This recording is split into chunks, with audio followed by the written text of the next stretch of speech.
तो चलिए बच्चों, आज हम अपनी पाठ्य पुस्तक का दूसरा पाठ पढ़ते हैं। पाठ का नाम है जुम्मन।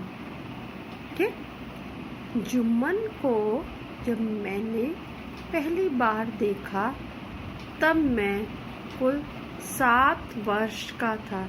जो बच्चा था उसने जब जुम्मन को पहली बार देखा तो वो सिर्फ 7 साल का था। वे दशहरे से पहले घर के बच्चों के कुर्तों की नाप लेने आए थे। दशहरे का त्यौहार आने वाला था, इसलिए वो घर में जितने बच्चे थे उनकी कुर्ते सिलने के लिए उसकी नाप लेने को आए थे। जुम्मन इसके पहले भी अवश्य आए होंगे, पर मुझे स्मरण नहीं। स्मरण का मतलब होता है याद। उन्होंने कहा इसके पहले भी जुम्मन आए होंगे, लेकिन मुझे याद नहीं। लुंगी के ऊपर मलमल का कुर्ता, ये उनकी विशेषताएं थी। उन्होंने लुंगी पहनी थी, उसके ऊपर उन्होंने मलमल का कुर्ता, मलमल माने वेलवेट का कुर्ता पहना था।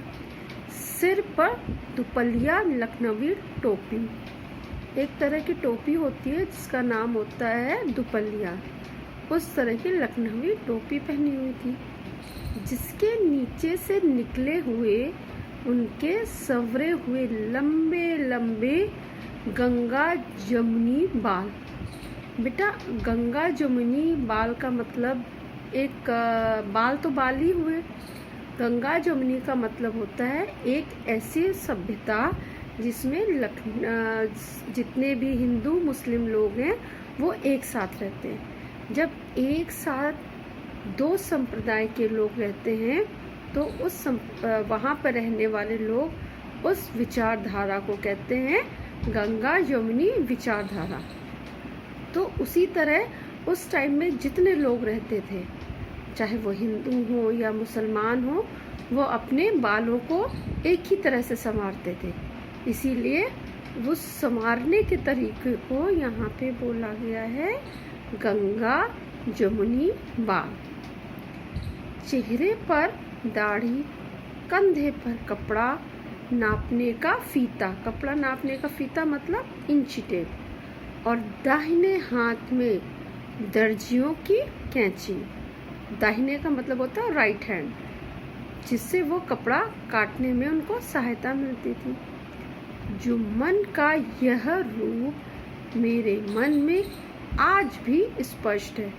कभी कभी हमारे मन में किसी को याद करते हैं तो एक छाया सी उभर के आ जाती है ना कि अरे उनका स्केच ऐसा था, वो ऐसे दिखते थे।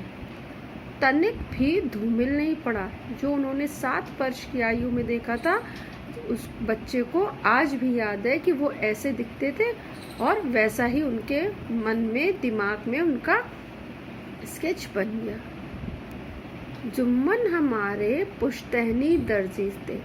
पुश्तैनी का मतलब होता है जो हमेशा से उस घर परिवार के कपड़े सिलते रह रहे थे। मतलब पहले जुम्मन ने किया, फिर जुम्मन के पापा ने किया, फिर उनके पापा ने किया। इस तरह से लगातार पीढ़ियों दर पीढ़ी जुम्मन और उनके परिवार के लोग कपड़े जो हैं वो सिलते आ रहे थे। वे मेरे पिताजी के मित्र थे। अब जो जुम्मन थे वो लेखक के पिताजी के मित्र थे, क्योंकि दोनों की उम्र एक सी थी। दोनों ने साथ में गांव के एक मौलवी साहब से उर्दू पढ़ी थी। दोनों लोगों ने साथ ही में मौलवी साहब से उर्दू पढ़ी थी। दोनों ने एक ही अखाड़े में कुश्ती लड़ना सीखा था, और दोनों ने एक ही अखाड़े में कुश्ती लड़ना भी सीखा था। ठीक है। बड़े होकर मेरे पिताजी मुख्तार हो गए और शहर में रहने लगे।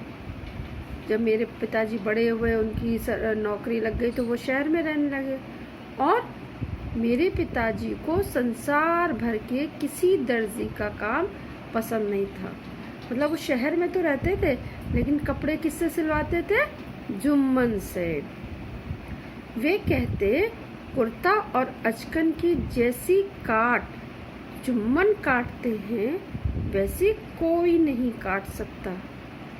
और उनकी सिलाई इतनी मजबूत होती है कि चाहे कपड़ा तार तार हो जाए पर मजाल की सिलाई कहीं से उधड़ जाए।